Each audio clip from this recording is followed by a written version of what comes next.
think that's my cue. Thanks so much, Erin, for having me here today. I am really excited to talk to you all. Um, and I'm going to talk a little bit about what the research I'm doing is, but more about my pathway to where I am now. So let's see if I can get this. There we go. So there's a little bit of background. So I'm a psychologist by training. So this is kind of my path here, from undergrad through graduate school, and then did a lot of training at Nemours. So I've been at Nemours for a long time, and previously was in a role at Nemours that was both clinical and research for a long time. And then in the fall of 2018, I moved to Portland, Maine, which is where I am now. And for the reasons you see on the left side of the screen, my parents moved here. My sister, with her two daughters and her husband, live here. And then I got married, and my husband and I have these two adorable dogs. Um, so now my role with Nemours, since I moved to Maine, became fully research. So which is wonderful. And so the research that I do, and previously the clinical work that I did too, are in these areas here. So around improving the reach of psychosocial care for kids with type 1 diabetes, kids who've experienced injuries, and for healthcare workers, which is a relatively newer topic since the beginning of the pandemic. So really my research is focused on implementation science and an application of implementation science to pediatric psychology. I'm guessing that many of you have heard of this area of research, which is really about making sure that what we know from research works is actually what people get as part of standard care. And we kind of applied some of the many frameworks from this field of implementation science to pediatric psychology. In this kind of model that my research really follows. So the first question or step in this line of research is there currently a research to practice gap? So for example, in the area of type 1 diabetes, do we have any data to suggest that there is that evidence-based behavioral interventions that we know can be effective are not reaching kids who have type 1 diabetes and their families? And then once we know that that gap exists, which it does, why is that? What are the barriers to getting this kind of intervention out to families? What are the facilitators that are allowing that kind of intervention to make it to families? And then once we have that information, what can we do about it? What are some strategies that might overcome these barriers, that might support the facilitators? And can we create kind of a toolkit of different kind of implementation strategies that address various multi-level barriers that likely exist?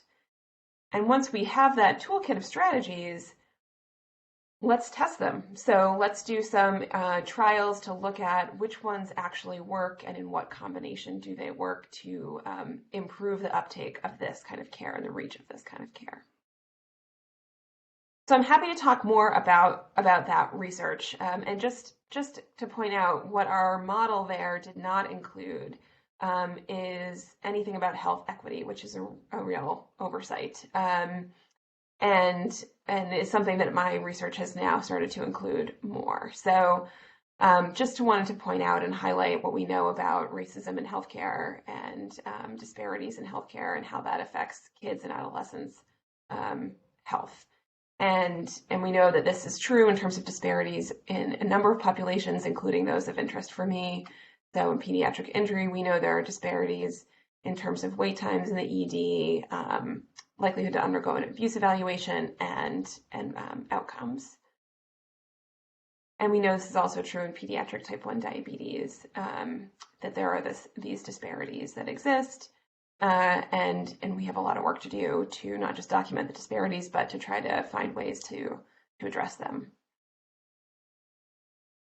So what I wanted to spend more time kind of talking about is, Erin mentioned a brief overview of my funding background, but it was not that easy at all. So I wanted to walk you through kind of all the things, and this isn't even all of the failures that I had along the way, but about what my path actually was, if you get into the details of it. So way back in January 2017, I got an MRDA to start to do this work in type 1 diabetes and implementation science. And then with the help of that MRDA, submitted my first K23 application in February 2018, so a long time ago.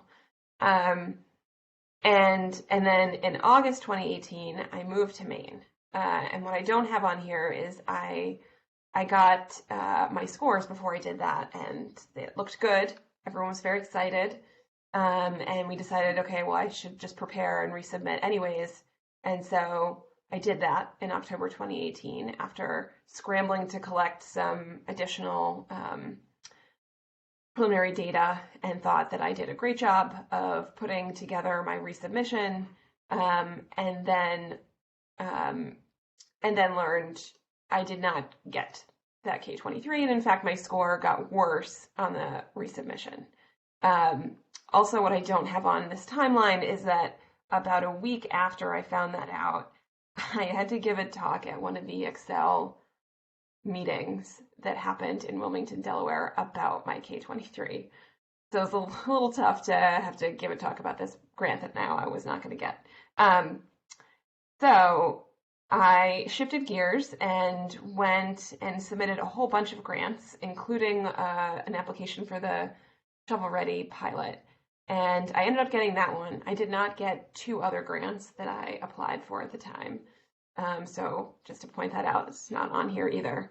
And tried to keep moving forward. So I got the Shovel Ready grant, and then talked to my program officer about what to do next. I talked to a number of program officers at the NIDDK, those who were like I think an R34, maybe an R03, like the folks who had these different kind of different focus for the NIDDK. And I finally got back in touch with my program officer for the K23, who told me, well, the NIDDK, it's actually okay to submit your application as a new K23 application. So, you can only resubmit once, but they were letting me, which is I don't think true for most institutes, but this program officer gave me this very helpful information that for the NIDDK, I could actually, there were things I wanted to change about my grant application from when I originally wrote it, and almost a year before that. And so she said, no, you can submit it as a new application. So I did that in October 2019, and I didn't know what would happen, so I'm still submitting and submit for another kind of Nemours private donor suddenly said they wanted to give money for research in endocrinology. And so I did that right before I got myself married, before the pandemic, thank goodness. And then I got this private donor money in February 2020, which was great and exciting. And then we all know what happened in March.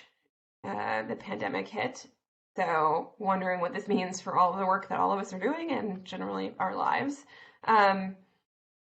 And then in July 2020, I was awarded the K23. So this is a lot. This is 2.5 years almost after I first submitted a K23 application. So I just want to point out how long that took, and there were a lot of failed applications along the way, with some hits, which were great. And so now I'm in the process of trying to run this study during a pandemic for the duration of the study, which I'm happy to talk about more too, if that would be helpful. But to try to keep it brief here, I just want to point out some of the things that in this path that I shared along the way, what I've learned, which is that failures are really more of a norm. We don't hear about them in like the introductions to speakers or what talks people give. And they can be painful, but they are ways to learn. And so, I really persisted with the help of a lot of mentors and attention as, a psychologist. Thank goodness. I had some training in making sure you take care of yourself along the way of all these bumps. But again, mentors are so helpful. So I have a whole series, a whole group, a primary mentor who's wonderful, and a whole group of other mentors too, and who really kind of kept me going and were very supportive and smart and strategic with me about what to do next. Um, Talking to the program officers along the way was really crucial. I would never have known that I could have applied again for the K-23. And before I even wrote that first application, I went to the NIH regional seminar, and it was so helpful. I found that to be a very helpful experience, so I recommend that to everyone who might be looking to apply for NIH funding.